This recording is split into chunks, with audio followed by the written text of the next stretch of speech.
Hey everyone, it's episode 9 of Origin PC Live. Let's do it. Let's do it. Hey guys, welcome to this week's episode of Origin PC Live. My name's Alexis Roselle, community leader at Origin PC. And I'm Kevin Waszczylewski, CEO, co-founder of Origin PC. Here's a quick little recap for the new viewers of Origin PC Live. It's a show where we talk about the latest gaming, geek news, technology, all that good stuff. We talk about what we've been playing, what we've been watching, what we're interested in. This week's special guest is Chris Mathews from Archetype Studios, who's working on the game PlayMidair, which actually should have just released on Early Access probably just a few minutes ago. So congratulations to them. You can interact with us by making comments, asking questions, and tweeting us using the hashtag OriginPCLive. We have a team on standby that's watching for your feedback and your responses. Yes, thanks for tuning in on Mixer, on Twitch, on Facebook. Please do interact with us like Kuzi just said. And at the end of the show, we'll be taking your answers if you have any questions that you throw at us during the show. Last week, we had our post of the week. And the question was, if you could game with any fictional character, who would it be, which game, and why? Examples would be playing GTA 5 with RoboCop. That'd be pretty awesome. That would be sweet. Or playing PUBG. Playing PUBG with Katniss Everdeen from Hunger Games. That'd be pretty interesting. She'd probably have some good tips. So near the end of the show, we'll be showing who won the post of the week, and then we'll be talking about a new post of the week for next week. So tune in for that.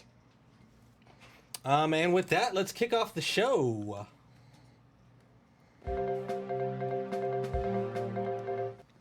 First off, special shout out to Logitech for providing us with these awesome web cameras.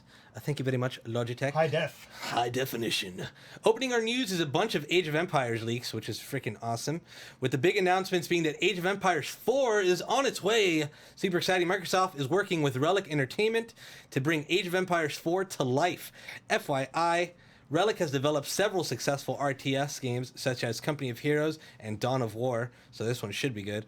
Along with the Age 4 announcements, players can expect the definitive edition of Age of Empires 2 and Age of Empires 3. Kevin, how do you feel about all these Age of Empires news? It's pretty neat. Age of Empires is an epic series. It's finally coming back. It's been way too long. Yeah, it has been. Totally looking forward to it. I used to play the game, used to be pretty good at it, have a lot of fun with it. And you know who's really good at these type of games? Hector? Yes. Hector, one of the other co-founders of Origin PC, is very, very good at RTS games. So basically, him and I'll say, hey, you want to play Hector and I against RTS games? And I'll let him just carry me. And we'll play 2-on-2. But Age of Empires, I used to love playing Age of Empires 2. I can't wait for it to come back. Super excited about that. Yeah, I'm really excited about seeing what Age of Empires 4 is going to be about. And I've been waiting. I'm not a huge fan of RTS games, but I always loved Age of Empires. So I think I'm gonna make a triumphant return to the RTS genre once that releases. I was pretty badass. Really? I did play a lot of multiplayer games. Yeah, I probably was never as good as Hector. So Hector and I versus you and who? Me and Lewis. You and Lewis. Lewis, you're in for that? I'm gonna lose. Well, Lewis is our producer behind the scenes. Our behind the scenes producer. Up next, this week has been all about Gamescom. I wish I was there, but not being there, I'm going to be able to be here with you guys. Hey. So Gamescom is all about new trailers, new releases. So Destiny 2 has a new trailer, Assassin's Creed Origins, new information, Shenmue 3, little teaser trailer, Far Cry 5, new gameplay shown, South Park, a bunch of other games. There's also several announcements of console stuff. Xbox One X pre-orders went live. Some limited edition designs there. What else? Upcoming games, Final Fantasy 15 coming to PC. Fallout 4 VR, Doom for VR, VFR coming out with a brand new game. Super excited for that. Those were confirmed to come out this year. And as we just mentioned, the Age of Empires updates. What do you think about that, Alexis? Pretty excited about a few things. Pretty excited about Final Fantasy 15 coming to PC. I've heard amazing things, that it looks and performs really well on PC. People are saying just for an open world RPG, it's freaking awesome, which I'm a huge fan of. Shenmue 3, I'm super excited about Shenmue 3. I love Shenmue 1 and 2. I thought they were great games for the Xbox back in the day. Or was it Dreamcast, or was it both? Either way. Dreamcast, I think. Yeah. Or maybe both, yeah. It was great. It was awesome. I'm really excited about giving that another whirl. Assassin's Creed Origins looks really cool. Finally doing finally doing a open world RPG type scenario, which is going to be really cool for that Assassin's Creed series. Overall, I think Gamescom came out with some pretty neat stuff, so I'm super excited about it. Yeah, a lot of good announcements. I can't wait for Doom FVR. Can't wait to play that. Yeah, I think it was you that told me that it's like a complete new thing. They're not redoing the old Doom. It's a completely new story. Yeah, so Fallout 4 VR is the same game, Right. Fallout 4 in VR. But Doom FVR is... Sorry, VFR. Doom VFR. FVR. FVR, that works too. They would do it. That works they too. would do that. VFR is a brand new game in the Doom universe. So. That's cool. And Final Fantasy, I've seen that running on a PS4. It looks pretty awesome. So on a PC, it's going to run so much better. The resolutions are going to be off the charts. Can't wait to play that. And what else? Shenmue 3 teaser trailer looks interesting. There's no facial expressions, so it looks kind of like the old school. The characters school look like Shenmue? they're still stuck in Dreamcast. Yeah, I saw that. I saw the trailer but, for it. It's but weird. the music, I mean, it was dramatic music. It's going to be an awesome game. All right, on to the next bit of news. We got some cool Origin PC news. We've just launched a limited edition Millennium inspired by Quake Champions, powered by AMD Ryzen. It features a custom Quake Champions design along with the Quake Champions pack. This is just in time for QuakeCon and will only be available for a limited time. So if you're a big Quake fan, you may want to check this out on our site. We also have a special Quake Champions bundle, including the Champions pack. If you go with an AMD Ryzen 5 or Ryzen 7 Pro processor, or if you go with the AMD Radeon 500 series GPU with your Origin PC. Kevin, what do you think about these special systems we have going on? Quake is one of the OG original PC games, so to get a PC branded with Quake is just perfect. That's pretty awesome. It's pretty awesome, yeah. It looks really nice. You get the AMD Ryzen in there, so it performs incredible. It's a really, really cool system. If you're in the market for a new system, I would definitely check that one out. Have you tried Quake Champions yet? I have tried the beta. It's super fast, which you would expect, so it's fun. It's not your traditional Quake, though. It's different. You know, they've updated things to bring it as a, up to date with other multiplayer games. Yeah. So it's definitely worth checking out. It's super fun. That's exciting. I can't wait to give it a whirl. What else we got, Kev? Next up, the Great American Eclipse. Was it an American eclipse or? I guess it was worldwide. Yeah, it was a worldwide eclipse. The Great Worldwide Eclipse came and went this past Monday. With it brought massive use of social media. It overtook the Super Bowl as the most interactions per year. The most interactions this year on Facebook. Got over 6 million eclipse-related tweets on Twitter. NASA also streamed the eclipse on Twitch and other streaming platforms. However, Netflix did not benefit, as you would imagine, because people were busy watching the eclipse. They had about a 10% drop in activity, which I guess 10% isn't that bad. Alexis, what do you think about this eclipse craziness? Well, I wanted to check it out. I didn't get to see it, unfortunately. See it at all? No, I mean, I saw like a little bit of it. I was trying to view it on my phone. I saw a little bit happen, but we weren't under the totality. You were, though, weren't you? Yes, I was. I'm going to talk about that later. Yes. That must have been pretty But you epic. didn't go outside and see it at all? Yeah, I went outside to check it out. What was really cool is how the temperature just totally shifted outside. Yes. Normally when you walk out into the sun, you feel the heat immediately. As it was going on, you walked outside, it was a nice, just cool, weird temperature. Like you didn't feel the heat of the sun beaming down on you. It was still daylight. It was pretty neat. Very strange, right? Yeah, it was very strange. Yes, I was in the totality zone. I drove up for that, so I'll talk about that later in the show. That's awesome. Lucky you. I bet that was pretty neat. It was amazing. All right, up next. It's almost every couple of weeks we get news about a new superhero movie, of course. But this week, it's news about a supervillain movie, actually two. A Joker movie about his origins in the early stages is in the early stages at Warner Brothers and is being produced by Martin Scorsese. That's going to be awesome. And another Joker movie with Harley Quinn is also in development. The Origins movie is reportedly taking place in the early 80s Gotham City and feel more like a crime movie than a comic book movie. That's going to be really epic. Since the movie takes place early in the Joker's career, Jared Leto is not expected to play the Joker in this movie, but will be played by a younger actor. Not much is known about the Joker and the Harley Quinn movie, but Jared Leto and Margot Robbie are in negotiations to reprise their roles as Joker and Harley Quinn. Kevin, what do you think about these in-development movies focused on the Clown Prince of Crime? Was that a thumbs up that Jared is not playing Joker? You're not a fan? I'm not a fan. I wasn't not a fan. I'm super hyped about this. Who doesn't love a good origin movie? Yeah, right. Who doesn't love a good origin PC? Oh. But it looks pretty awesome.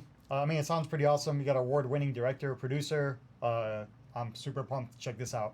I mean, it's kind of crazy. It's the same universe. It's the same story. Joker, Batman, over and over. You think we'd get bored with it, but I'm interested. I want to see what the trailer looks like, and then I'll let you know from there. Then we'll decide. Yes, I'm a big fan of checking out trailers, and if it doesn't look good from the trailer, that's it. I'm out. I'm not interested. I'm on the same boat as you. I really like origin stories. I like to see how the hero or supervillain in this case started up and how they became who they are, how they became the character that we're familiar with. So it's going to be really cool. I think it's going to be neat. I really like the fact that they're also doing it as a crime movie rather than like a superhero movie or a comic book movie. That's going to be pretty cool. With Martin Scorsese, that's going to be something pretty epic. I like bad guy movies. Yeah. You know. Should be neat. Should be neat.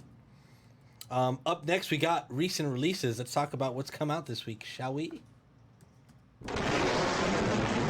Recent releases sponsored by Blue Microphones. Special shout out to Blue Microphones for these incredible mics we're using right now. Incredible. Incredible. Kicking off recent releases is Madden 18. Madden season is back, baby. It's coming out for some consoles you may have heard of. As with every year, Madden comes around the corner to start off football season. This is also the first Madden to use the Frostbite engine. There's also a story mode called Long Shot Mode. This is what I'm loving right now. You follow a young quarterback who tries to make it in the NFL. Of course, you also have traditional Madden modes. They also have a live a game you can play every week where you're set up in different scenarios that actually happen that week in the NFL. That's cool. And of course, Madden Ultimate Team. It looks amazing. What an incredible, incredible game. I've always liked the Madden series. I'm sad that they didn't do it on PC, though. Would have given it a whirl. Yep. So you're playing this tonight, right? You were telling me. Yep, I'm going to be playing this tonight. I might even stream some of it. Awesome, awesome. All right, up next, we got The Escapist 2. It's now available for PC and other platforms. Escape from several different prisons with up to 4 friends in split screen and online play. Fans from the first game should expect a new graphic style, an improved combat system, and character customization. Finally, I love the first Escapist. I think this is going to be pretty neat. It looks really cool. I'm definitely going to be giving this a whirl this weekend. I hear it's got an awesome new story mode. What I liked about the first one is all the mods and stuff they came out with, so I hope this one follows suit. I'm really excited to try this. It looks pretty awesome. I didn't play the first one. It was a lot of Does fun. it get I think you'd repetitive? I enjoy mean, it. you're just escaping prison over and over? Or? No, yeah, but they put you in different scenarios and stuff as well, and they have a cool story, so Cool. I think it's going to be pretty neat. I like it. Rounding out our recent releases is Uncharted: The Lost Legacy, now available on PS4. Standalone DLC expansion. I think it's only like 30 or 40 bucks. You don't have to own the original game to play it. You get to follow 2 characters, Chloe and Nadine. I don't think they've been playable before, so there's no Nathan Drake. Instead, you're playing as Chloe and Nadine. It's still super fun. It's the same game in the same universe, the same type of adventuring, puzzles, shooting. Graphics are amazing. I played this game last night. Super, super fun. I like it a lot. And last but not least, there's another release that came out actually today, Midair. We're going to talk about that later in the show. Just available on early access. We're going to go to break right now. We're actually going to have one of our videos, and then we're going to show the gameplay trailer for Midair so you guys can get a little bit of familiarity with it. And then we're going to have Chris Mathews from Archetype Studios joining us live to be talking about Midair and some future projects, see what they got coming up. We'll be right back. Do not go anywhere. See you soon.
That was amazing. That looks so much fun. Welcome back, everyone. A big shout out to Intel for powering our streaming rig, providing us with CPUs for giveaways and all that good stuff. It's time to chat with Chris Mathews from Archetype Games and the project lead on Midair. For those of you that are unaware, Midair, it's an ultra fast-paced FPS, which we just showed, features high-flying movement, physics-based weapons, and going really fast across the map. Midair had a successful Kickstarter campaign, raising enough money to pass its goal of $100,000. Fantastic Congrats. display. And as of right now, the game is now available on Steam in early access. How are you doing this Friday, Chris? Oh man, I'm a mix of nerves, excitement, and just a desire for sleep. I bet, man. So, Congratulations on the launch. That's pretty exciting. I bet your offices must be buzzing right now. Yeah, man. Well, so the interesting thing is our team is completely distributed. We don't have a central office, so we actually have people from around the globe working on Midair. People in the UK, Latvia, Finland, all across the United States, Canada. We've got a guy, or actually a couple people that we work with in Australia as well. So really, it's kind of a global effort to get Midair up and running and out the door. Sweet, man. That's pretty exciting. That's awesome. Yeah, but in general, like, you know, all the folks in the team are really excited to see a lot of this feedback coming in. We're excited to see more and more players in the game.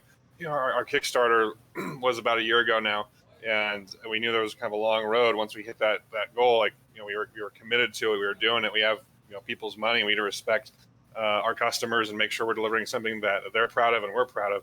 So we've been working hard for the last year, and I think our Steam Early Access closed beta launch today is a great testament to the hard work being done and the support we have from our community. Yeah, congratulations again, man. It looks like you guys put in a lot of work into it, a lot of passion behind it. So it's really exciting to see a game like this come out.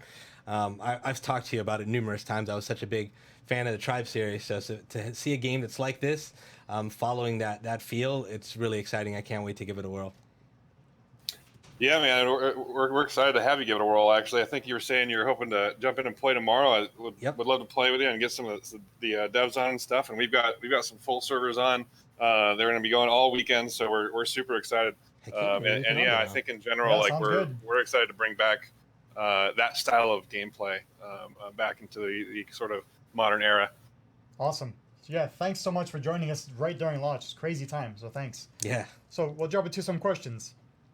So now you guys have the Steam Early Access going. Can you give us some ideas, plans? Like, what's the short-term future look like, and what's the long-term future look like? Yeah, totally. So basically, over the next few months, we're going to be working toward our open beta release. Stuff we're going to be working on for that open beta includes things like new weapons, new vehicles, which we have some indicators on what those vehicles in particular will be on the website. We'll be adding a big transport that carries heavy cargo across the map, and a grab bike that's kind of a skippy scooter type thing. If you played old Tribes games, you know exactly what I'm talking about. And if you haven't, these vehicles are actually crucial to gameplay and have either been in it or not been in various iterations of the Tribes series. So we're looking forward to bringing those back in the next couple of months here. Awesome. I have a quick story about, you mentioned transport vehicles. Yeah. In the old Tribes game I was playing, we used to have, in my former life back at Alienware, we used to have a LAN party about once a month. So everybody from the company would come in, and this is a long time ago, so people would bring in their PCs and we'd actually LAN and play together. It's pretty awesome. So we're playing Tribes 2, and it's very competitive. I forget what it is, like 10 on 10 was what we're playing at the time, something like that. And there's a guy on my team who was super competitive and known for having a huge temper. So he's on our team, and we're loading up this transport, and I'm the one driving. And we all load up. It's like 6 of us. We're all in there, and I'm flying the ship. And it's right on the edge of a cliff. So I'm like, all right, everybody in. Let's go. Everybody's in. We take off, and I press like completely the wrong buttons. I don't know what happened, but I accidentally like flipped the transport and then went off the side of the cliff upside down, crashed, and blew up everybody. Like, everybody died. It was a catastrophe. And this one guy who's known for having this temper was also like a huge guy. Like he could like break my arm in like a second. So this huge guy slams his mouse down and gets up and like yells across the room, who was driving that transport? I didn't tell. Like 2 days, like two days later, I was like, hey, by the way, that was me. That was driving that transport. But at the time, everybody was just quiet. Like, oh my gosh. That's hilarious. So I'm sure there'll be some epic moments like that in midair, just the same way. Can't wait. Yeah, I'm hoping that our transports can generate some taunting and possible physical violence as well. I'll try not to crash them. I promise. Yeah, right. Yeah, no worries. So to kind of get back to some of the stuff we're working on. So right now, we've got kind of a basic server browser. We have enough of the framework in to let people get in and go play in some pretty big games. We'll be working on doing things like improving performance so that we can expand kind of our suggested server size from 12 versus 12 up to 16 versus 16. So bigger, large scale battles with plenty of things to go do and people to go blow up. On top of that, we'll be looking to implement matchmaking, and we've done something really cool with Midair, in particular with matchmaking. So we've taken Unreal's netcode and stripped out a bunch and done a bunch of our own work to it. And one of the neat impacts of that is that we are going to have cross-region play for matchmaking, which is super neat because it means that, and actually we do this right now. I in Seattle play all the time with people in Europe on a server in New York, and it feels great. Now, of course, lower ping is always better in any game. That's just the reality of physics. But we actually make a pretty great experience for cross-region play. And so that's one of the things that you'll start seeing come out in matchmaking is sort of the realization of what that really means for players. On top of that, we'll be adding more and more services, things like custom stat tracking, demos that you can go back and replay, and you'll see everything going on in the server, not just things from your perspective, which some games do. And so you can make really cool montages or go look at that strategy that team did, or just kind of go through your own moves and your own plays and get better and learn more. So lots of those kinds of features on top of adding a bunch of extra gameplay content. So we're pretty excited for the future, and so we're looking probably a few months out. Probably somewhere like early 2018 for an open beta, and then a month or two later we'll hit full release. And right now our estimate is Q1 2018. So we still have a little ways to go, but it's also not that far away either. So pretty excited about that. Yep, it'll be here quick. That's pretty awesome, though, man. So what made you and your team pursue this project? Oh man, good question. So we started about 4 years ago, and it kind of goes back to the history of the studio and the game, because we built Archetype Studios basically for this game. We had a few guys who had worked on a game called Legion's Overdrive, which, if you know anything about the history of what I'll call the FPSZ genre, which is sort of like this jetpack shooter genre, right. It was one of the kind of spiritual successors to the original Tribes games. And a few of us came from development on some level with that after it became a community-owned project, after we licensed that IP from the developer. And we said, well, because of this license, we actually are kind of hamstrung with what we can do. And so why don't we go make our own IP and our own title and build our own new version of what we think the modern, jetpack shooter should be. And we formed Archetype Studios and then started development on it. And over time, in the last 4 years, things in the FPSZ genre have changed quite a bit with the sort of rise and fall of Tribes Ascend in particular. And also some other kind of community startup projects that were kind of similar to ours. And in general, we've sort of kind of learned and grown from each of those experiences, and things have kind of changed, and like our motivations have changed.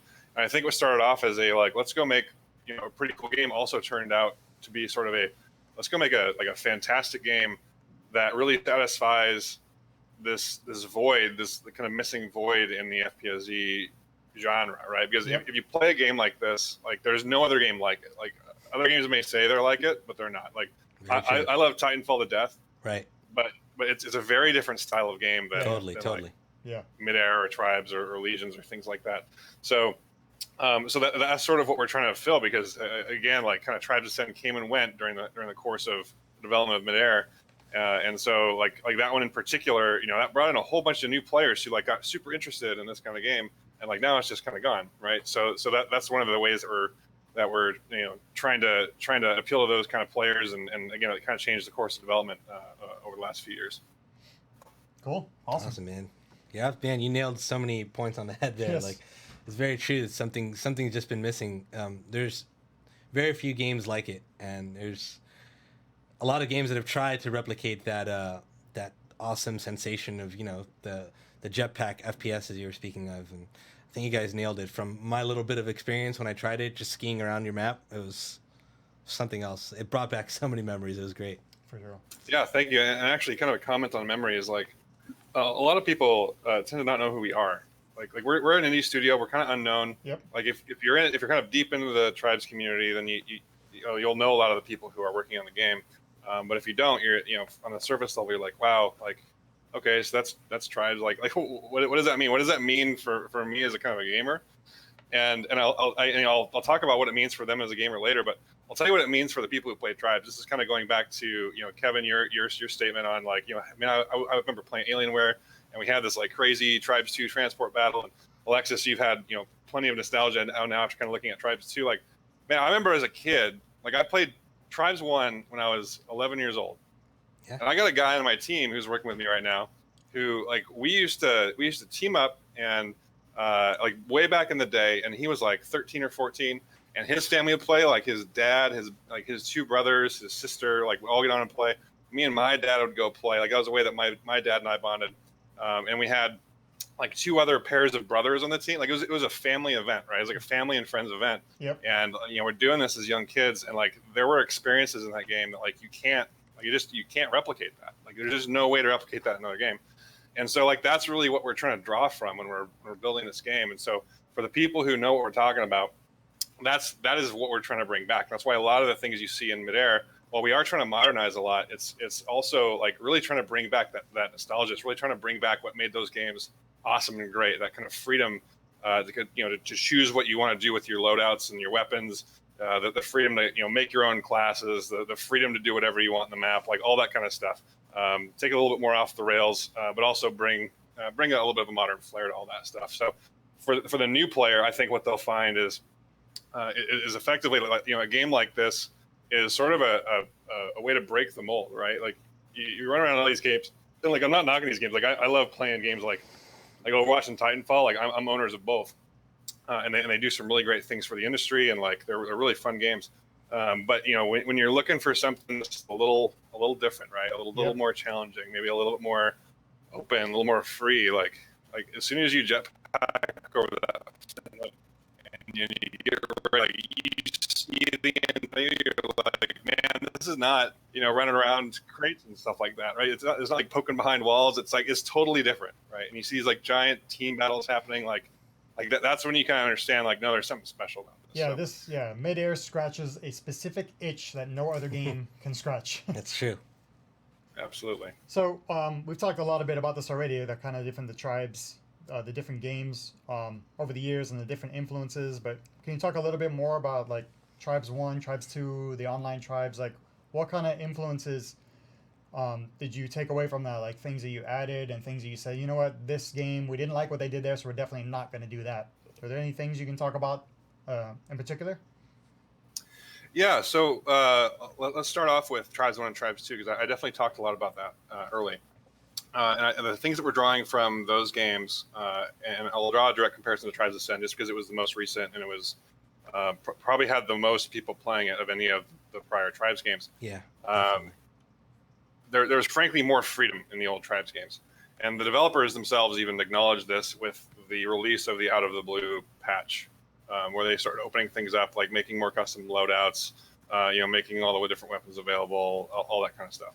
And that's really what we're trying to go back toward, is instead of like taking a game that was built for something else and then turning it into that, we want to start with that because that totally dictates the design of your game. Like, and you can just see this by like, let's say a simple weapon count, right? You go back to Tribes 1, Tribes 2, and you've got, like 10 weapons, sort of like 10 base weapons. If you played mods, like there were more, but you go to Tribes Ascend, and this is just a result of their monetization model and the way they design their game. Like, nothing super wrong with it. It's just the way they designed it. There are like lots of variations on the same weapon, right? So you have like several different types of disc launchers in Tribes Ascend. You have lots of different types of what is effectively a chain gun, right? Like just kind of a machine gun, things like that. And for us, we wanted to kind of simplify that and then open up customization. So we've got the chain gun, like it's if you want to shoot a lot of bullets really fast, you use the one weapon, right? If you want to shoot something that is basically the equivalent of the disc launcher in the old Tribes games, like we've got the ring launcher, we've got a grenade launcher, we've got we've got all those like kind of core archetypes. Not to use them in my studio, but it's just an apt word for this. Like we have all that stuff. Just kind of like focus on like making those things great, and then giving you freedom to do what you want with it. And so that's one of the ways that we're kind of going back to those old style games. The other way that we're doing that is by ensuring that we are enabling like larger scale team battle, team fight experiences. And one of the things that Tribes again did a lot of great things, but one of the things that we thought kind of missed the mark, or something we want to at least improve on in Midair, is the use and existence of vehicles in the game. So I mentioned that we're bringing in even 2 more vehicles since then. So correct me if I'm wrong, but I believe Tribes Ascend had a grav bike, a Shrike, and a tank. Yeah. We have an air fighter. We have a tank already, and we've already improved that tank, and I can get into that in a little bit. But we have a tank already, and we have a bomber. Now the bomber was something that was in the Tribes 2 game, and that was something that was kind of a unique thing, as it required multiple people to get it to work. So I don't know if you guys spent a lot of time in the bomber, but for those who haven't, I did. I suspected you might have, given your proclivity to transports in particular.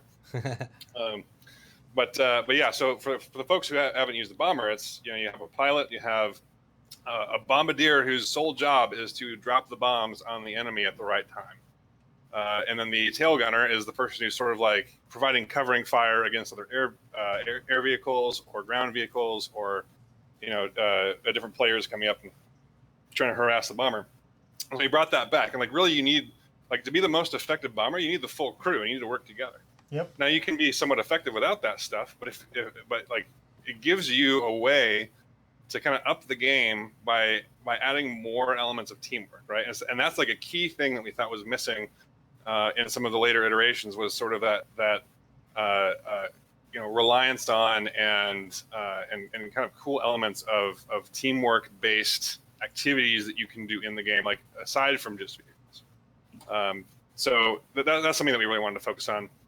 Another thing we wanted to focus on is sort of the what we call the base element. So in the old games, you could go in and wreck shop in somebody's base, like take out their generators, take out all their turrets, take out all their inventories, all that good stuff, and do a lot of damage and actually cause an impact on that team. Yep. Right? It actually changed the course of that game.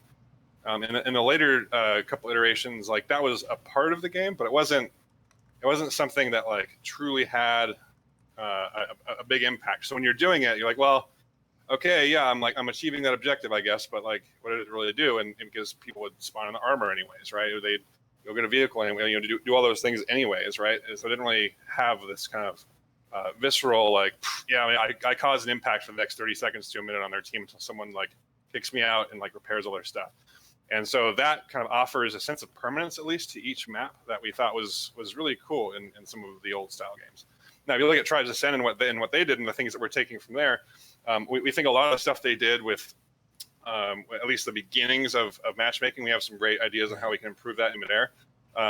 Matchmaking, achievements, a lot of the user interface stuff that they did, we thought was actually pretty great. And of course, they were free to play as well, and that is the route that we're taking on launch. We'll be free to play on launch, and we're $29.99 right now on our Steam Early Access. But we have several things that we're hoping to take from Tribes Ascend as well. And I think when we talk about similarities and differences, it's going to depend on which game you played before, or if you're a new player, and B, I think you're just going to see in Midair there's just a bunch of unique ways that we put together a lot of the same ingredients to make what was effectively a better cake, right? You use flour, eggs, whatever else, sugar in your cakes, and they all come out different, right? So our cake is going to be something hopefully super tasty, so to speak, for all the people who are into this kind of thing. And also a great challenge for new players who are looking for something different. Right. That's awesome. Yeah. So I wanted to ask you another question, diverge a little bit. So running a Kickstarter is always a challenge. It's even more challenging to make a successful campaign, which you guys did. So how was the campaign and the community that you built around it? What's your experience with that? Yeah, so great question. So Kickstarter is a unique beast, and I guess, and it's even different from other crowdfunding things like Indiegogo or Patreon, like in so many different ways. And Kickstarter is the most popular. It was the one that kind of brought funding into the limelight. Yeah, definitely. Even though there are kind of versions of that before. And we were super excited to work with Kickstarter. We were actually one of the projects that their staff picked as one of their favorite projects. So we have a good relationship with their staff, and in general, like the community that rallied around us for Kickstarter was fantastic. I'll talk a bit about kind of how we planned that. One of the things we knew we wanted early on with Kickstarter was like, look, we need to raise enough money to fund at least some chunk of development. Like, and if you're into game development or follow the game industry even a little bit, $100,000 is not enough for a studio to build a video game. Right, definitely. Which we knew going into it. But what a lot of companies will do at Kickstarter is raise enough money to keep the lights on, right, and like just keep things moving forward.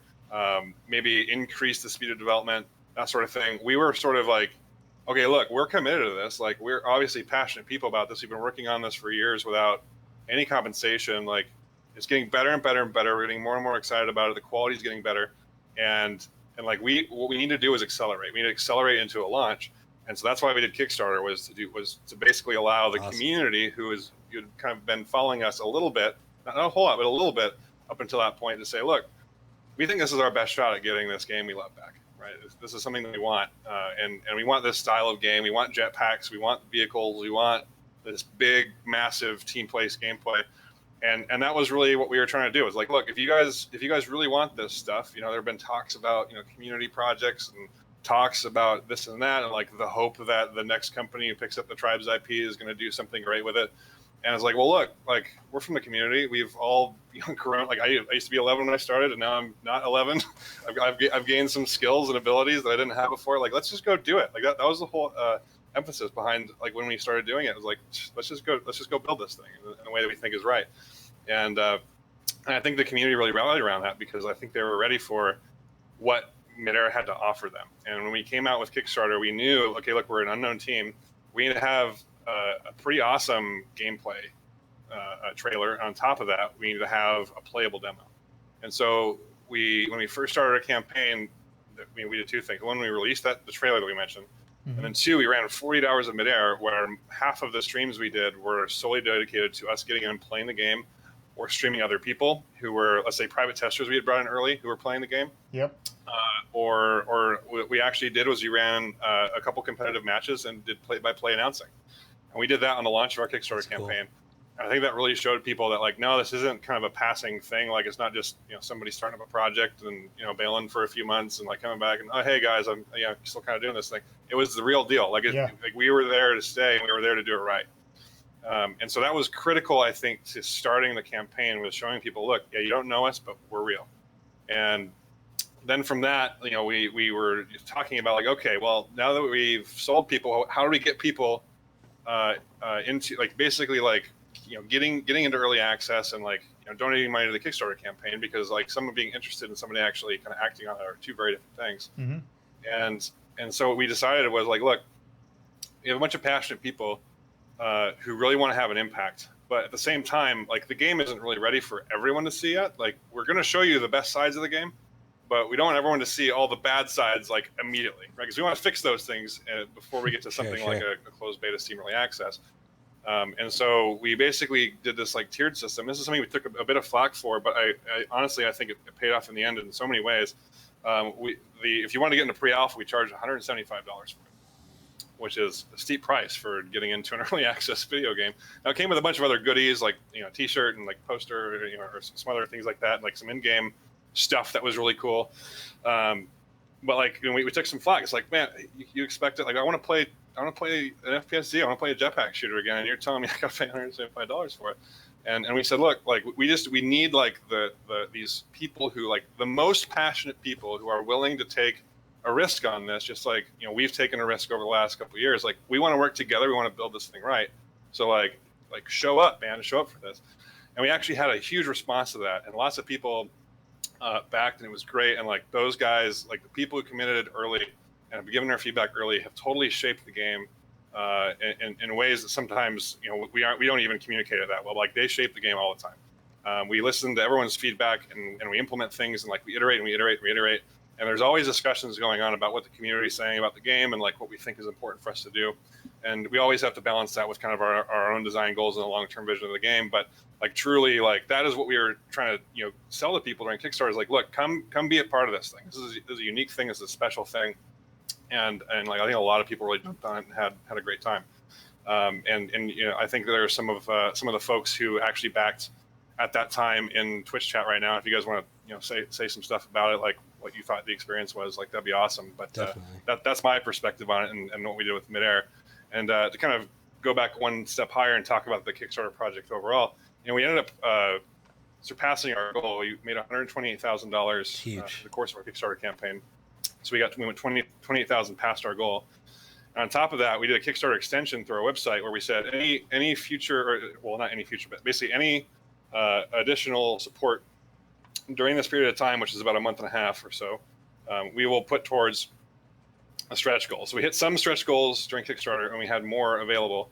And they ended up raising basically $150,000 and unlocking a couple more stretch goals. So we were awesome. Super excited about that. Yeah. And like all that stuff, I mentioned some projects just to kind of keep the lights on. Like we were already going to keep the lights on. What this allowed us to do was accelerate development. So we've hired contract workers, we've hired different agencies to do things for us, and like all that stuff is coming out in the game. And if you've been following it for the last year, how the quality has changed, how the different things have evolved and grown, and like that is a direct result of the support that we've got through financially through all of our backers and supporters. So hopefully that answered the question. It did. Yeah, for sure. I wanted to steer away to something else that as you were speaking, it reminded me about this. This is something I was talking about with some friends the other day. How instrumental and how huge it is nowadays for especially smaller studios like yourself or studios just starting out to be able to have something like Discord where you can form a community and get direct feedback from your players like instantaneously and be able to communicate back to them, get bug reports right then and there and be able to talk to them and make changes to the game pretty much on the fly, get that feedback on the fly. I think that's been such a huge thing. I know you guys are really active on your Discord community. You can even, if you want to give people a way to get there and join that community, that'd be great too. Yeah, absolutely. If you want to join our Discord, it's discord.gg/PlayMidair. You can join now. We monitor it actively. We respond as often as we can. With the kind of surge of the closed beta players, it's getting difficult for us to also do the work that we need to do and also respond to people. We're doing the best we can. But we do really enjoy the feedback on Discord. Sometimes it's a little tempting, like someone comes in and says, "Oh, your game sucks," and you're kind of tempted to be like, "Oh, you're a jerk," and like Discord's great for like making bad posts immediately. Yeah. We have one of our but other than that, like I think overall the interaction has been positive, man. It's like live feedback. We like troubleshoot people's issues live in Discord. Like there's a lot of great community members who will also step up and help you learn to play Midair or help you solve that technical issue you're running into, or honestly just like give you tips in the game or link you to cool videos. Like all that stuff happens in Discord, so I highly recommend it. And we're a Discord partner and they've been great. And one of the things we actually are adding over the next few months is Discord support for in-game voice chat to help people who are getting on teams coordinate better. And we have a bunch of voice binds. We actually added a whole bunch more, and what a voice bind is kind of a quick key combination that says something like, "Hey, incoming enemies," or "I'm going to attack the enemy generator," or "defend our base," or "deploy turrets," or things like that. Also with some fun taunts and all that stuff. And we've got a great voice actor who's helping us out. That's awesome. But Discord will help us like get more granular. Like, all right, here's what I'm going to do. I'm going to fly the bomber around to the right side, and tail gunner, I want you to get that strike off of us while we, bomb the crap out of that flag stand. And then our capper's going to, do stuff like that instead of simple commands. So we're really excited about that as well. Awesome. So this next question might be a little early because you're still in early access, but once the game's up and running, you have a steady player base. So can you talk about what your plans are to keep a steady player base and to keep multiplayer gamers coming back and playing the game over time? Yeah, absolutely. This is kind of an interesting and controversial thing. I don't know if you guys are following the recent news, but there have been articles about like, hey, stop doomsaying games that have like 10,000 active players or something, because like they're just fine with 10,000 active players. Like they're not a Counter-Strike or something, but they're totally cool. Now our goal, of course, is to get as many active players as we can. But really, like, I think if you look at like the sentiment in the industry, it's kind of an interesting point. It's kind of an inflection point, I think, for shooters and PC gaming in general. And you can also see interesting trends across indie games across the board, because we're an indie game, right? And it's different than AAA in many ways. And you look at indie games, and like I think Rust was a good example of this for a while. I think they like released Rust or something like Rust, and like they had this bathtub effect, right? It went up and then went down, and it was like flat for a while. But they just kept on building it and making it better and better and better. And then that second resurgence is when like it just like exploded, right? It was huge for them. And like it's totally possible that like our game may do something like that, or maybe it'll be a success right out of the gate. I mean, it's like honestly too early to tell. like we just opened it up like 3 hours ago. Yeah. The press is going to pick it up at some point. Like things are going to happen. We've got PAX next week. Like there's so many things in flight that like it's at this point you can't predict it. Like there's no way, no one predicts it. Lawbreakers proved to us that you can't predict the success of a game, right? Even with pedigree, even with marketing, like it's sometimes really hard to predict that stuff. So we can't predict it, but what we can predict is that like we're here for the long term. We're going to keep on improving the game, and we're going to listen to feedback, and we're going to make it better, and we're going to make it better, and we're going to make it better. And that's something that is core to our strategy for how we intend to keep and expand our player base. So we're in early access now. It's a great time to get in, but definitely keep on. I mean, if you look at our last devlogs, like go take a look at like our last 5-6 devlogs and look at how the game has changed, man. Like we just released a map. The most beautiful art we've released in the map was in that last map. Like we have some other great maps with great art on it, but again, because of the money we've been able to raise, like we've just been increasing our talent. We've all been getting better at it, and we've been doing it for 4 years. Like you change your skill set over the course of 4 years, like you just become better at the things you're doing. And I think if you look at that trajectory, like things are really bright for Midair and the people in our community.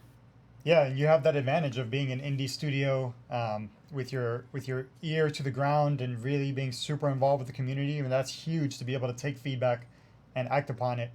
And you don't have the red tape that a big AAA game has. Big AAA games, they might have a lot of red tape where they can't just make quick changes. But you guys can do that, and you're taking the feedback. You're going to be at PAX, so you're going to get so much feedback from PAX. It's incredible that you're going to be there showing it off. So that's awesome. Yeah, absolutely, and you're totally right. Like we're way more agile because we don't have all that red tape, right? Like there's so much process in AAA's, and like for good reason. Like there's a good reason why they have all that red tape. For sure. But like we were pushing out changes like in the last 2-3 days. Like you never see a AAA do that, right? They have a gold master date where they say, look, this is it. Anything that's not completely game breaking or completely pushing a day one patch, like just don't worry about it. Yep. And so like we honestly were making user experience improvements until we launched. Like I can safely say that, and I think that the players really benefit from that. We don't really benefit from that because we end up losing a lot of sleep over getting that build ready. But no, I think in general you're totally right. Like we get a chance to turn on a dime if things aren't right, and we have often done that. So absolutely, that's awesome for you guys. So here on the show, we're really big gamers. We're really big geeks. We like talking about everything in this world. So I wanted to get kind of an idea of where you're at. What other games, aside from Midair, of course, are you looking forward to, or any movies or TV shows that you're looking forward to coming out this year? Yeah, let's see, coming out. What was that? Oh man, there was a game coming out. I was watching the Xbox E3 conference. I'm an Xbox 360 owner, as well as primarily a PC gamer. In fact, I almost never play Xbox games unless there's a specific, like that one title that I really want. Is it like the Last Stand or the Last Night or something? It was a beautiful pixel graphic game that came out, and it had an amazing trailer, and like it got me hooked. And it was like this mix of like 3D and 2D. You guys know what I'm talking about? I think so. It sounds really familiar. I think so. It's a very colorful game, but yeah, well, it was a colorful game, but it was also in a kind of a dark setting. Yeah, like it's at night, but it's like colorful with neon and 16 yeah, absolutely. Style. Yeah, I can't remember the name of it either, but I think they mentioned that they showed that off at E3 as well, right? Yeah, they did. I think they had the reveal at E3 or something. Yeah, they had the reveal at the Xbox conference at E3. The last night. Our producer That's Lewis right. just told us the last night. Yeah, it's the last night. So that one, like, I mean, just purely from the trailer alone and the idea of it has convinced me that I'm gonna follow it. So that's one that's super interesting to me. Let's see what else. So I'll tell you what I'm gonna do next week, or not next week, the week after PAX when I get a little bit of a break. I'm gonna. Sure. I just bought Armello and Doom, and I'm hoping to spend a little bit of time with those two games. Nice. Let's see, movie is coming out. Did you say Doom? Yeah, Doom. Yeah. I just bought the latest Doom. I've heard great things about it. So the Just haven't had a latest chance to Doom, go it's play it. amazing. The graphics are incredible. The gameplay is super fast. It's awesome. I'm You did a really good excited. job on it. Yeah, like I said, like my buddies are raving about it, and so I'm looking forward to it. And honestly, I'll probably just go play single player. Yeah, Because no, like, that's so where to go. I The love story's multiplayer, awesome. and I almost never play single player on any game ever. It's because I'm such a multiplayer fan. That's why right now Midair is mostly multiplayer, except for our tutorials that are released.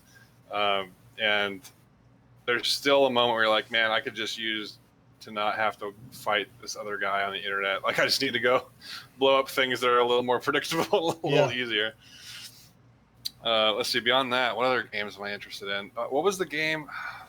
Man, I think it was EA or something that released this game. It was the one with it actually had jetpacks, and the scene, it was also an E3. It had this scene where the guy like jumped off the ledge and like jetpacked down into this like world with almost that's That's the big hyped Destiny. it's a BioWare game. Yeah, the BioWare game, That's sort of right. like Destiny. Yes, sort of like Destiny. Wait, God, I can't remember the name either. Destiny. Lewis has got us right now. Where is it? Yes. Okay. I'm getting That trolled, one, yeah, man. that My was 3 hours of sleep is like Anthem. broken There it is. my monitor. It's Anthem. Anthem. That's what it's called. No, well, as soon as I saw it, I was like, oh, yeah, that's their Destiny killer. Yeah, That's going to be yeah. there. For sure, it's going to be a Destiny game. Yeah, but there's no Yeah, release that's date, amazing. so we'll see. Yeah, right. There's Who knows when no that's gonna release come date, and I mean, hype and that company are they just don't often mesh well. So. out. No. Yes. So last question for me. I don't know if Alexis might sneak in another question, but last question that I have. What is it about PC gaming that you love so much? Man, we'll start off with the nostalgia. I mean, we talked about that a bit earlier, Yep. and like all the things I talked about were PC. I remember when Age of Empires came out. Because thinking about Age of Empires. Answer your last question. Age of Empires. That's what I'm looking forward to. Good one. Good one. But I was gonna say Age of Empires was one of the first games I really got into as a kid, Same. and I remember playing on my 14.4 modem across the internet Oh yes. with a buddy of mine, and like 'cause we wouldn't be able to hang out on the weekends or something, so we would just go play the game, and that was a super cool moment, and I think like that really embodies kind of what I think is great about PC gaming, and at least what kind of made it unique for a long period of time was this ability to connect with other people across the world and like do cool stuff with them, like whether it's gaming or like modifying a game or the stuff associated with it, like you guys probably remember shoutcasting, right? Before Twitch was big, for like sure. shoutcasting. That was like a wild west for a long time. That was awesome. Those are good days. And like remember as a kid or as a young adult, I don't know how old you guys are, but back old. then, like seeing that stuff happen was cool because you're like, man, we're finally sending little blips of data across the internet. Like now we're playing video games, and now we're like broadcasting via Incredible. internet radio the people playing the games that we think are cool, and like it was just a really cool moment during that time, and that's what really got me into technology, and like I said, it kind of helped me connect with my dad a little bit, and like we played a lot of games, and like it was a huge influence on my life going forward, and I think that's what I love about it is just that flexibility and like the way you can connect with people and connect with technology that you just don't get with a closed ecosystem, like Absolutely. console. Yeah, that's a really good answer, Chris, man. I think that about wraps it up, Chris. Thank you so much for joining us. Before you go, though, the floor is yours. Tell people where they can find PlayMidair. Tell people where they could find you if they want to talk to you. Yeah, thank you so much, and thank you all to all the viewers who have tuned in and listened to me ramble on about my childhood, I guess, for a little while, and also about Midair. So you can find Midair on PlayMidair.com. It is in Steam Early Access right now. We just hit our closed beta milestone. You can get it for $29.99 on Steam, or if you're into itch.io, we have itch.io link on our buy page on the website. If you want to connect with me or the community, you can reach out to info@archetypestudios.net via email, or we highly recommend you join our Discord server. And if you want to talk to me directly, send me a PM or just at me in the channel, and I'm happy to talk with you. I know a lot of people are very opinionated about games like Midair, so happy to have that conversation. I love it. I love that stuff, man. I love geeking out about that stuff. So feel free to message me, ask questions in there, connect with us. We got all our news on there. We release lots of blog posts on our website. We have a mailing list and a newsletter. It's twitter.com/PlayMidair, facebook.com/PlayMidair, twitch.tv.com, or sorry, twitch.tv/PlayMidair. Anything PlayMidair, just like whatever it is, slap PlayMidair on the end of it, and we'll probably be there. But yeah, would love to have you guys come check out the game, and if you do, please go post your feedback. Like we read every feedback post that we see, and especially like first impressions, super important. And then like 10 hours in, 20 hours in, like go back and make a new post and tell us what you think. Super critical to the game, as I mentioned earlier. And I mentioned in the blog post today that like we would not be where we are without the passionate fans who take the time to go out and do that. So would love it if you guys did that. Would love it if you played Midair. And thank you, Origin PC, for having us and for being our partner at PAX as well. We're super stoked to have your machines powering our booth. So super excited. Thanks again for having me on. Likewise, Chris. Thanks so much, man. Yeah, thanks a lot, Chris. Have a great weekend. Good luck on the continued launch. Yep. Congratulations again, bud. Thanks very much, and you too. We'll see you in game. See you there. Yes, sir. Awesome. And I will be playing this weekend, guys. So if any of you want to jump in, join us on discord.gg/OriginPC. I'll probably announce in there what I'm going to play so we can all jump on together. So it'll be a good time. Up next, we got Blatant Plug of the Week. Let's do it.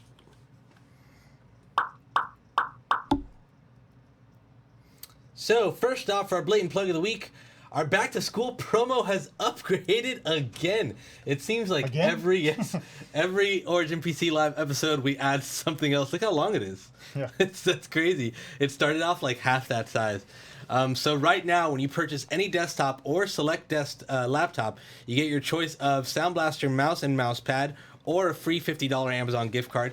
You also get the following: professional GPU overclocking, US ground shipping, Steam key for Shadow of the Avatar, $100 Tryon Worlds in-game credit, $50 gigantic in-game studio, Intel Streamers Media Bundle, which comes with a bunch of games, a digital copy of Rocket League with select GPUs, Destiny 2 at PC launch with select GPUs, digital copy of Wolfenstein: The New Colossus and Prey with AMD GPUs, and now we added on the Champions Pack for Quake Champions with Ryzen 5 or 7 or AMD Radeon RX 500 series cards. So an awesome promo, probably one of the best ones we've ever had.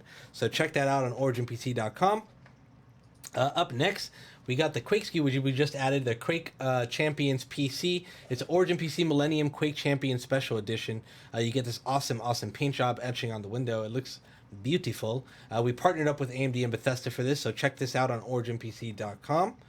Our giveaways, we have two running right now. Our Alien Covenant Evo 15S giveaway, which ends in just a few hours. If you haven't signed up to this one, do so right away. You get this awesome custom themed Alien Covenant laptop. It's our Evo 15S. It's our thin and light. This is to celebrate the launch of Alien Covenant on Blu-ray and digital HD.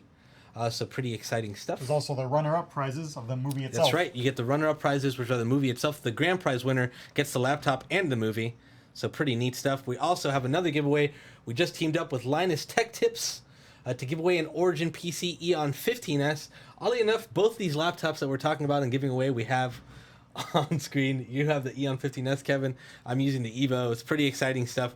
So check that out on originpc.com/giveaway. Is this one on there? Or Louis, do you know? I don't think so. You can check that out on Twitter. You can watch Linus's video. The links are on there, and they're on our Twitter page as well.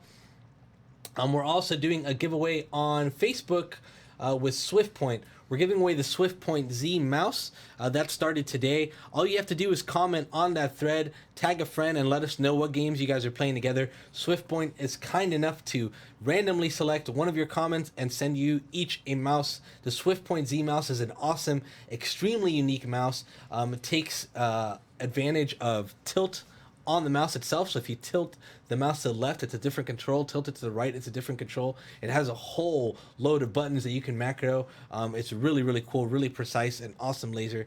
Check that out. Check out the video for it on YouTube as well. Really neat.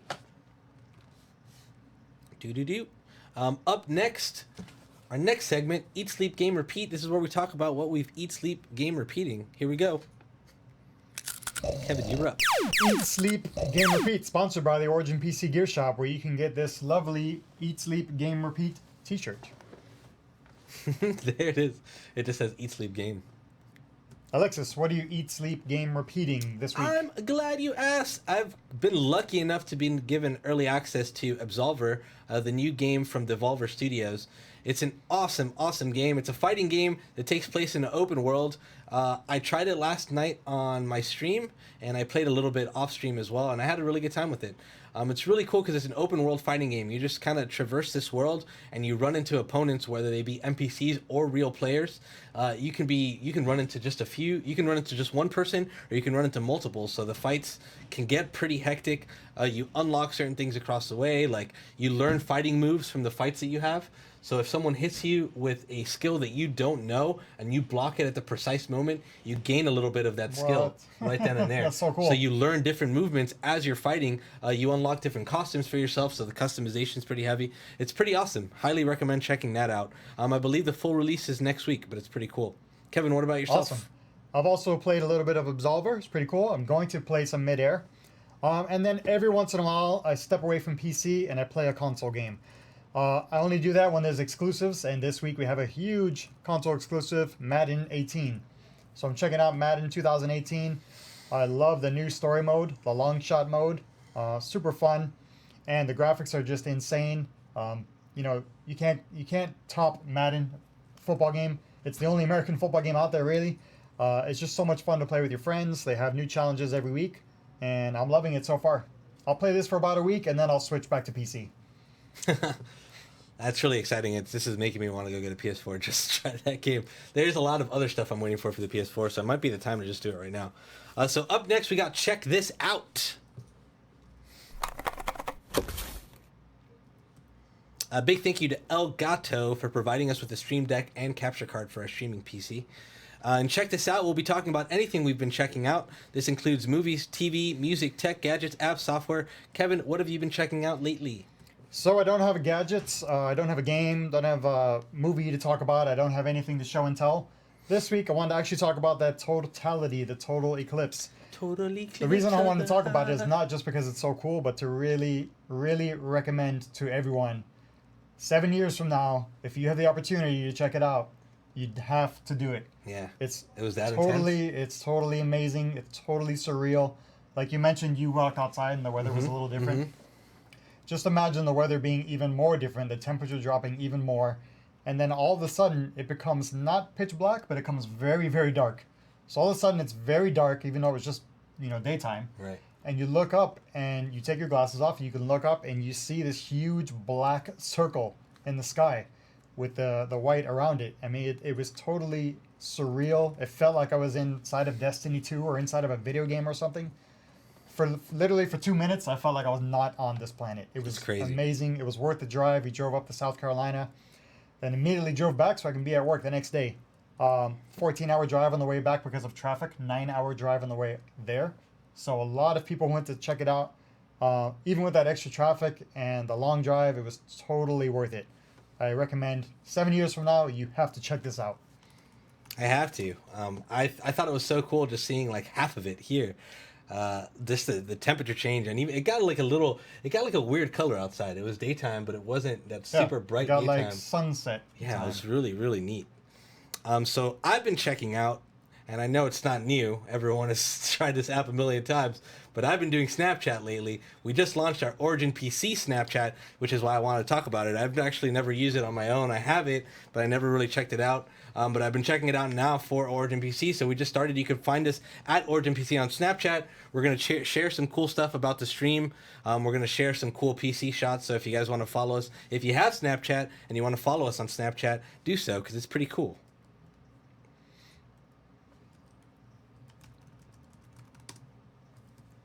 Okay, and up next we have Ask Origin PC. I hope you guys have been asking questions throughout the stream because we're going to answer them now. And if you haven't, then start asking them now because we're going to do it. Let's do it. Let's do it. Let's ask the questions. Make sure to tag at Origin PC when you do so, so our producer can see it live on the screen. First question. It's Unknown asks, hello, I want to know if an i5 3570 non-K with a GTX 1050 Ti is still good for another 1 to 2 years. I would actually say yeah. Right now, the 10 series cards have been fantastic.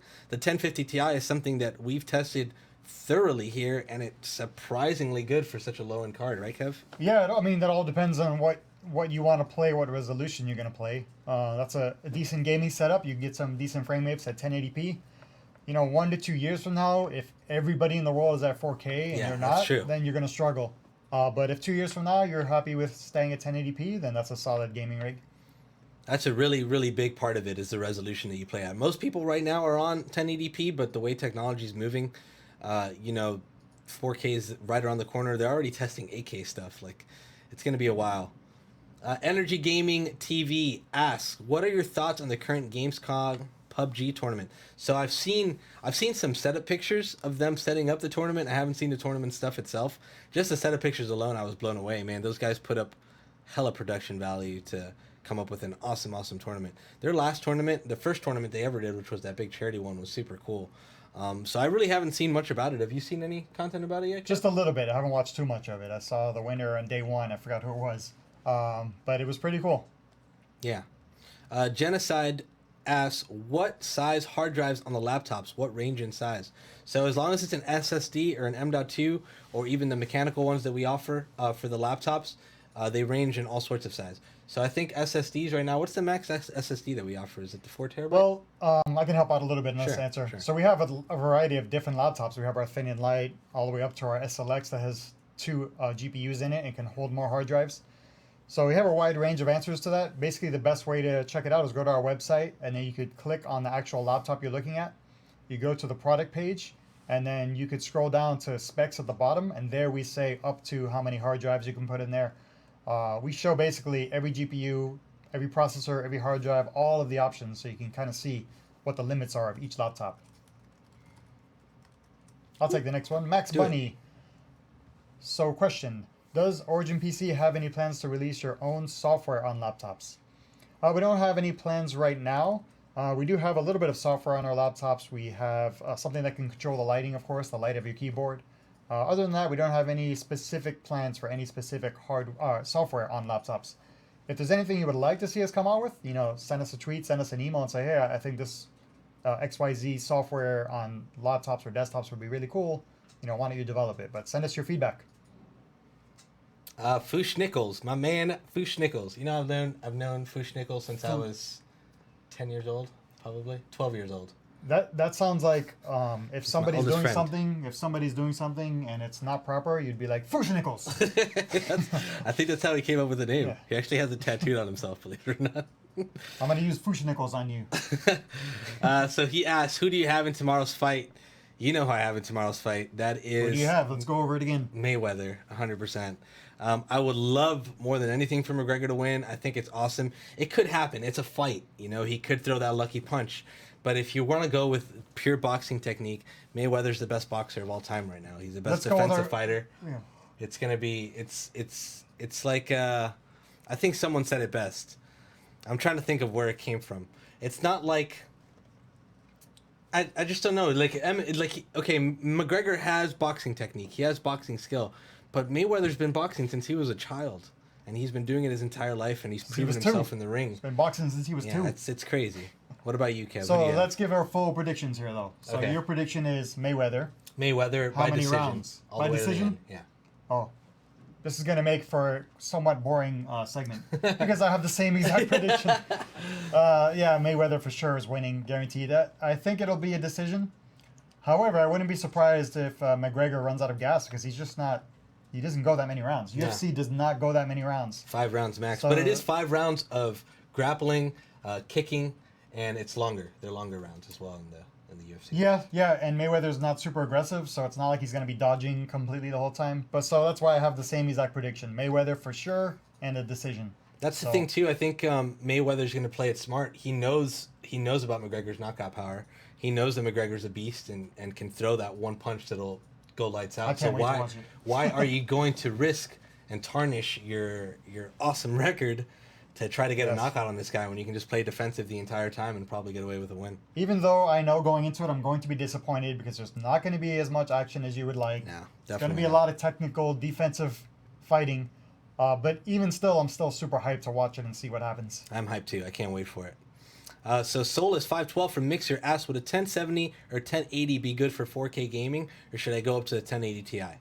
Kevin, you know this. You do a lot of 4K 1070 gaming. will be decent, will be okay. I wouldn't recommend it though. I'd recommend a minimum of 1080 for 4K. With a single 1080, you can get some solid 4K gaming. You don't quote unquote need a 1080 Ti. Of course, a 1080 Ti will be better, but I would recommend a 1080. That's what I have. I have a 1080. I actually have dual 1080s at home, but for certain games, I run a single 1080 or I run SLI, and either way, it runs awesome. So Nick from Mixer asked, does Origin PC offer any streaming specific builds or just recommends one under gaming and professional? Actually, every one of our PCs that we offer can stream pretty damn good. But if you're unaware, if you're kind of like, if you want to have a dedicated streaming PC or a PC that does both streaming and gaming, if you're running a single PC setup or a dual PC setup, the best bet is to use our sales team's expertise. These guys are professionals when it comes to this stuff.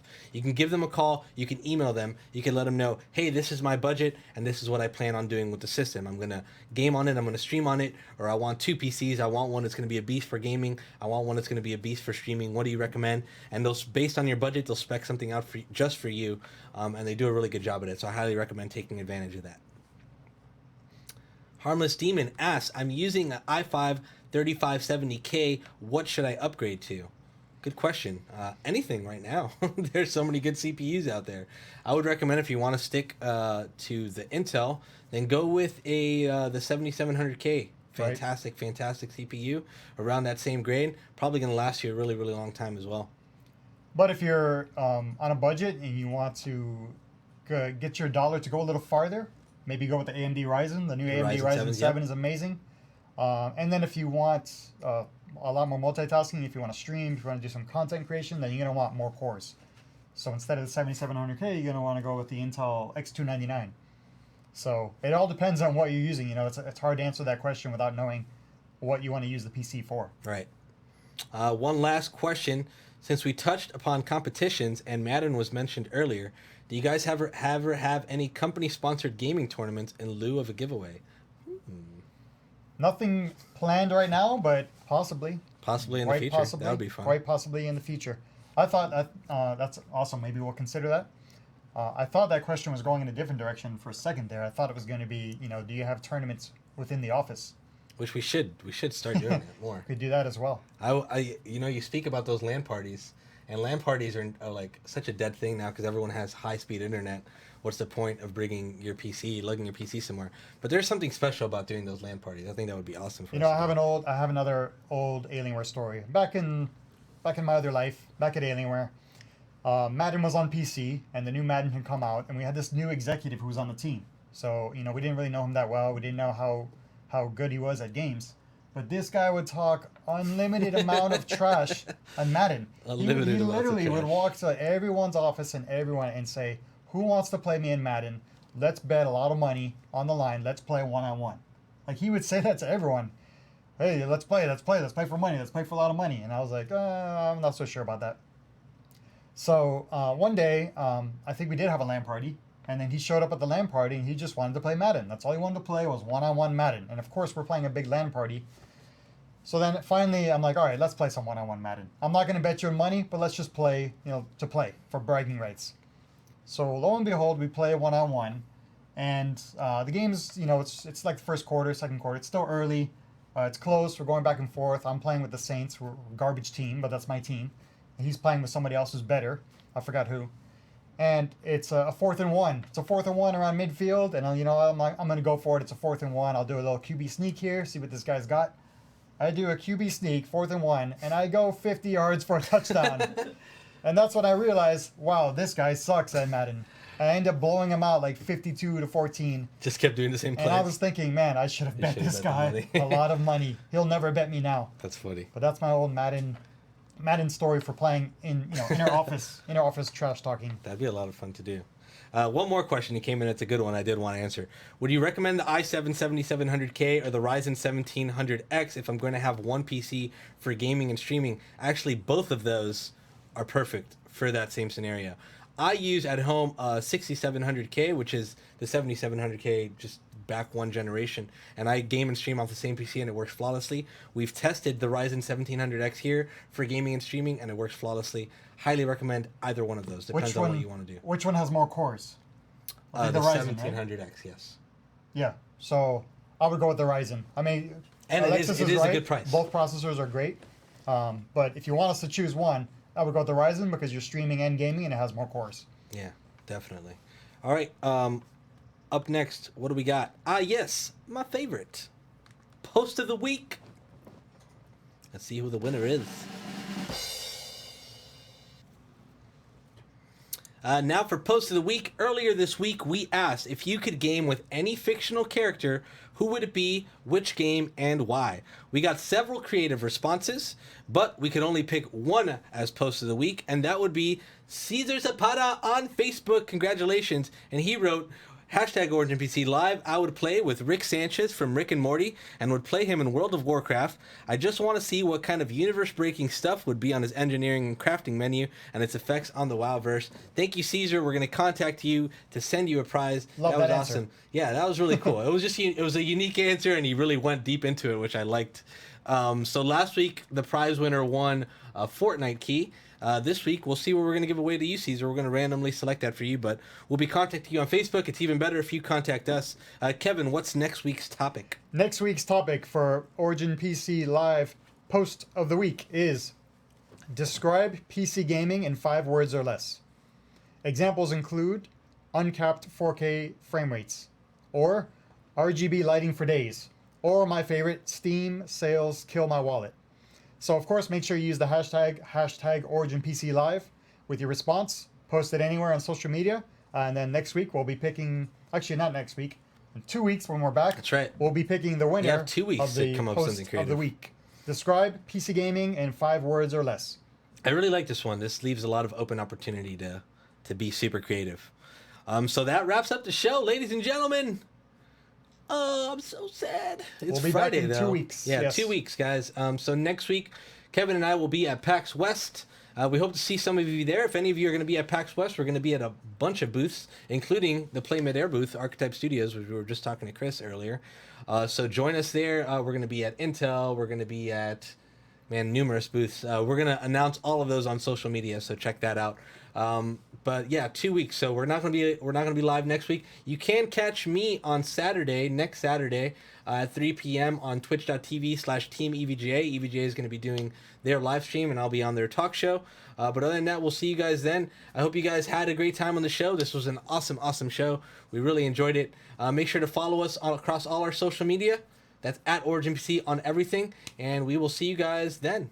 Enjoy the fight. Enjoy your next 2 weeks. See you soon. Adios, amigos.